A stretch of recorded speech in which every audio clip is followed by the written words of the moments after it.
Good morning some students. आज हम इस वीडियो में संचार के तत्वों पर चर्चा करेंगे।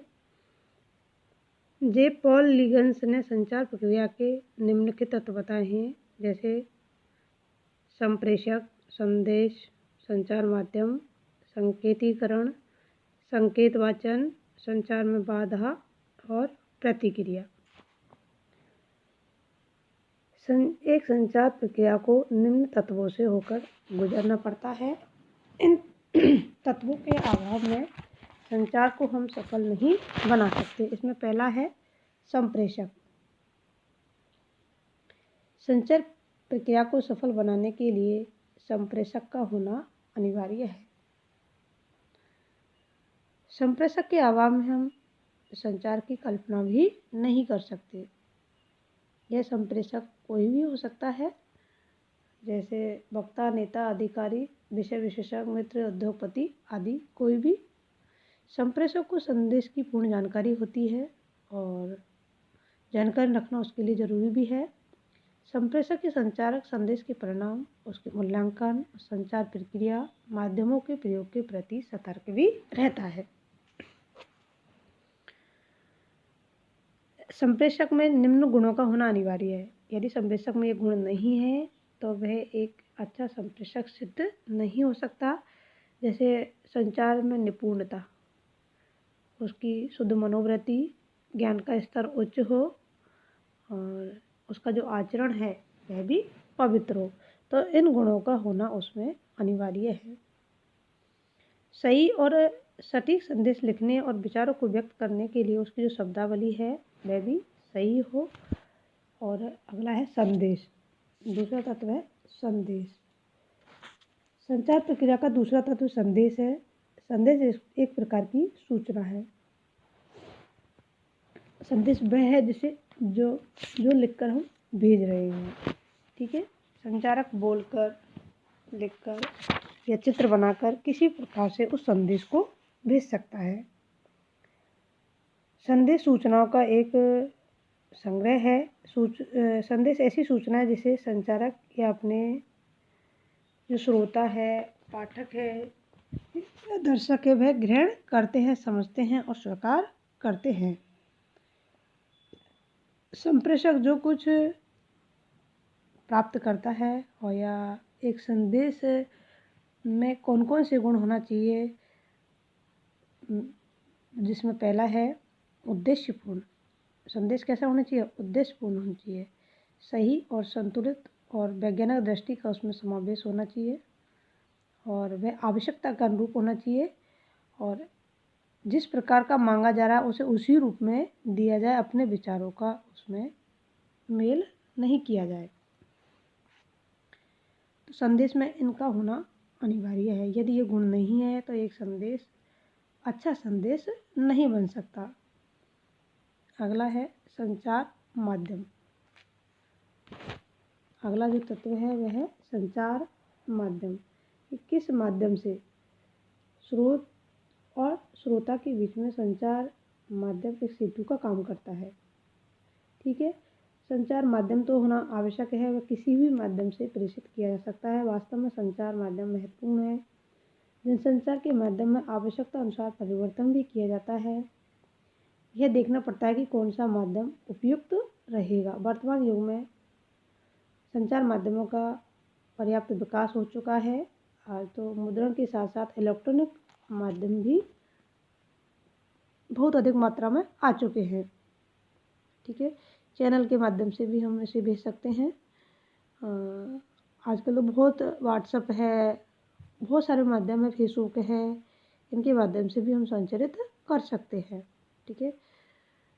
आपसी बातचीत, व्यक्तिगत संपर्क, पत्राचार, विभिन्न बैठकें, टेलीफोन, टेलीविज़न, समाचार पत्र, पुस्तकें, bulletin, email, internet packing, internet chatting, telemessage आदि भी संचार के ही माध्यम है और इनके माध्यम से हम अपनी बात को संबंधित व्यक्ति तक पहुंचा सकते हैं।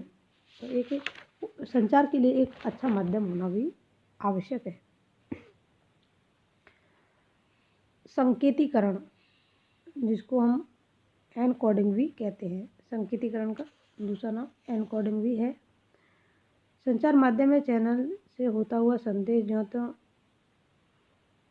प्रापक के पास पहुंचता है, तो प्रापक के पास पहुंचने से पूर्व संचार के भावों, विचारों और संदेशों को संकेत विशेष में परिवर्तन करना होता है, जिसे संकेतीकरण या एनकोडिंग कहा जाता है। कोई भी शब्द तब तक सार्थक नहीं होता जब तक कि उसका सही अर्थ हमें ज्ञात नहीं होता। बिल्कुल सही है। यदि किसी पंक्ति का हमें सही अर्थ ज्ञात नहीं है तब तक उसकी सार्थकता नहीं है। शब्द संकेत इसी दिशा में सहायक होता है। अर्थ की अज्ञानता के कारण अच्छे से अच्छे शब्द निरर्थक और अनुपयोगी हो जाते हैं। शब्दों का महत्व श्रोता की समझ में ही निहित होता है और संचार प्रक्रिया को सफल बनाने के लिए एक अच्छा एनकोडिंग भी होना उसका अनिवार्य है। संकेत वाचक और संकेत वाचक को इंग्लिश में बोलते हैं डिकोडिंग। आज अनेक समस्याओं के उत्पन्न होने का मुख्य कारण यही है कि जिस संदर्भ में जो कुछ कहा गया है, संप्रेषित किया गया है, उसका संकेत सही रूप में ग्रहण नहीं किया गया, या कहे कि संकेत का अर्थ उल्टा या विपरीत लिया गया है। इसलिए संकेत वाचन का होना भी अनिवार्य है। संचार प्रक्रिया में संदेश का जो संकेतीकरण किया गया है, यदि वह संप्रेषक की योग्यता पर ही निर्भर है तथा प्रापक की क्षमता पर उसका संकेत वाचन भी निर्भर करता है। संकेत वाचन डिकोडिंग की अलग प्रक्रिया में अत्यंत महत्वपूर्ण है। संदेश प्राप्त, सूचना, भाव, विचार आदि का संकेत वाचन करते ही उनकी व्याख्या करना, क्योंकि व्याख्या के माध्यम से उसका जो मूल भाव है वह समझ में आ जाता है। संचार बाधा कि जनसंचार में बाधा भी आ सकती है, तो किन बाधाओं का हमें सामना करना पड़ सकता है, तो बाधाओं का उल्लेख करना भी अनिवार्य है। और किसी समाचार को संचारित करने से पूर्व उसकी बाधाओं का अध्ययन करना बहुत ही आवश्यक है। संदेश के स्तर पर जनसंचार माध्यमों में शोर या बाधा की संभावना बहुत अधिक बनी रहती है। संदेश जब किन्हीं बाधाओं, अवरोधों के कारण प्रापक तक नहीं पहुंचता है तो वह निरर्थक हो जाता है। संचार प्रक्रिया किन कारणों से बाधित हो सकती है, उनमें से पहला है बहुत अधिक शोर हो और श्रोताओं के एक साथ उपस्थित न होना, संदेश पढ़ने में योग्य न होना। कई बार होता है ना कि संदेश यदि किसी उसका अंग भंग होता है, इसे कान से नहीं सुनता है, आंखों से नहीं देख पाता है, तो वह संदेश पढ़ने में असमर्थ है, तो भी संचार में हमारी में बाधा उपस्थित हो जाती है। इसके अतिरिक्त संचार साधनों के संचालन में त्रुटि, भौतिक बाधाओं से रुकावट आदि ऐसे तत्व हैं जो संचार में बाधा उपस्थित करते हैं और संदेश प्रापक को प्राप्त नहीं होता है। इसमें कोई संदेह नहीं है कि जनसंचार प्रक्रिया को सफल बनाने के लिए प्रापक के संदर्भ में निम्न जानकारी रखनी चाहिए। जो प्रापक है, प्राप्त करता है, उसकी क्या रुचि है, क्या आवश्यकता है, प्रापक की परंपराएं, उनके रीति रिवाज, मूल्य कैसे हैं, आयु कितनी है, उसका मानसिक स्तर कैसा है, और उसी के अकॉर्डिंग हमें अपना संदेश उनको प्रेषित करना है। इस प्रकार जो प्राप्त करता है उसके स्तर का ज्ञान होना भी अनिवार्य है। इसलिए जानकारी, रुचि, मूल्यांकन, परीक्षण और स्वीकरण, ये सभी स्तर उसके लिए आवश्यक है। अब हमारा जो अंतिम है प्राप्तकर्ता। प्राप्तकर्ता कौन होता है? जिसे संदेश भेजा जाता है, जो संदेश को ग्रहण करता है। ठीक है, संदेश प्राप्त करने वाला प्राप्तकर्ता कहलाता है, जिसको प्रापक, रिसीवर भी कहते हैं। ठीक है, पत्रकार जगत में जो व्यक्ति संदेश को ग्रहण करता है उसे संग्राहक भी कहा जाता है। संदेश को ग्रहण करने वाला व्यक्ति ज्ञानी भी हो सकता है, अज्ञानी भी, धैर्यशील भी हो सकता है, तो धैर्यहीन भी। इसलिए इस बात का ध्यान रखना चाहिए कि संदेश श्रोता तक सही ढंग से पहुंच सके। और इसमें जो प्राप्त करता है उसके स्तर का ध्यान रखना अनिवार्य है। वह स्त्री पुरुष बच्चा कोई भी हो सकता है, किसी को भेज सकते हैं। जैसे आजकल ऑनलाइन क्लास चल रही है, ये भी एक संदेश का प्रकार है। तो वह स्त्री पुरुष वृद्ध युवक आदि के अतिरिक्त विभिन्न समुदायों में भी हो सकता है।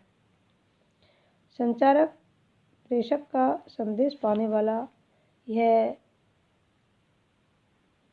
प्रापक वर्ग में संचार श्रृंखला के अंतिम छोर पर रहता है। बिल्कुल सही है, प्राप्तकर्ता बिल्कुल अंतिम छोर पर रहता है। इसलिए हमें एक संचार प्रक्रिया में प्रापक का या प्राप्तकर्ता का होना भी अनिवार्य है। बिना प्राप्तकर्ता या बिना संचारक के संदेश को हम प्रेषित ही नहीं कर सकते। प्रतिक्रिया अंतिम है इसका, प्रतिक्रिया। ठीक है, संचार का अंतिम चरण होता है प्रतिक्रिया, यानी कि जो संदेश उन्होंने प्रेषित किया उसकी क्या प्रतिक्रिया आई। वो नेगेटिव भी हो सकती है और पॉजिटिव भी हो सकती है। ठीक है, प्रतिक्रिया वह होती है इसे प्राप्तकर्ता पढ़ करके वापस संदेशक के पास भेजता है। प्रापक जब संदेश प्राप्त या ग्रहण करता है तब संदेश पर उसकी प्रतिक्रिया किसी न किसी रूप में प्रत्यक्षतः दिखाई देती है। उसकी अभिव्यक्ति ही प्रतिक्रिया, प्रतिपुष्टि या फीडबैक कहलाती है। फीडबैक का बहुत अधिक महत्व है क्योंकि संचार की गति उससे नियंत्रित होती है, वही संकेतों को सही रूप में संप्रेषित करती है, इसलिए प्रतिक्रिया का होना भी अनिवार्य है। इस प्रकार संचार प्रक्रिया के ये विभिन्न पहलू है जिनको मैंने तुम्हें बतलाया है। एक संचार प्रक्रिया के लिए एक संचारक, संदेश और प्रापक, इन तीनों का होना तो बिल्कुल ही अनिवार्य है। इनके अभाव में हम संचार प्रक्रिया को सफल नहीं बना सकते। तो संचार प्रक्रिया में इन तीनों का होना अनिवार्य है। कौन कौन का? संचारक, संदेश और प्रापक,